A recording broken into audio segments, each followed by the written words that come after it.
Hello again, it's Sheila here from SheilaWalsh.com, and today we're talking about the 4 agreements. I'm talking to you about the third agreement, which is don't make assumptions. Now, if you haven't watched the first 2 agreements, pop below, you'll see links to them. We're on the third one, so make sure you get the first 2 in first. So the third agreement is don't make assumptions. I think in this day and age, in the way that we function and we manage, we do a lot of guesswork, we do a lot of presuming, we do a lot of making up assumptions. And as much as we are proactive in this practice, it causes us a lot of issues. It means that when we're assuming something, we're not communicating clearly with others. We're presuming a result to something, which doesn't allow us to actually hear someone fully. We've already kind of labelled what they're thinking, saying or doing. We also can have a tendency to assume the worst or to assume the best.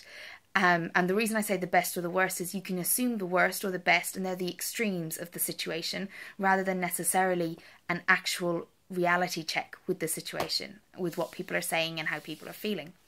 The reason that this agreement is really important is to understand why you're assuming, to understand that your assumptions are based on your past.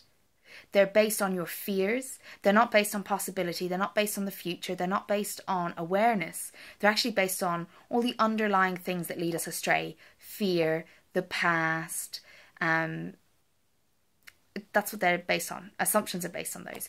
So in the workshop that I'm covering, which is a link to below as well, I'll be covering the 4 agreements, and we're going to look at how making assumptions actually affects us negatively in our living, how it robs us of our peace, of our well-being, of a sense of ourselves. And then we're going to look at ways to apply practical techniques to not assume, to practice actually being more present, communicating more clearly, understanding where our assumptions are coming from and addressing them, owning them. So what I'd like to leave you with, just a little exercise based on not making assumptions. The next time that you notice yourself assuming something, I want you to stop, contact the person and ask them. Ask them directly, straight out, using the first agreement, not taking it personally. Just ask them and let their feedback help you rather than you assuming and rushing to a conclusion or a judgment based on your fears or your past experience. So I hope that's a helpful tip. Click on the link as well. The 4th agreement is coming up, and hopefully I'll see you at the workshop. Bye-bye.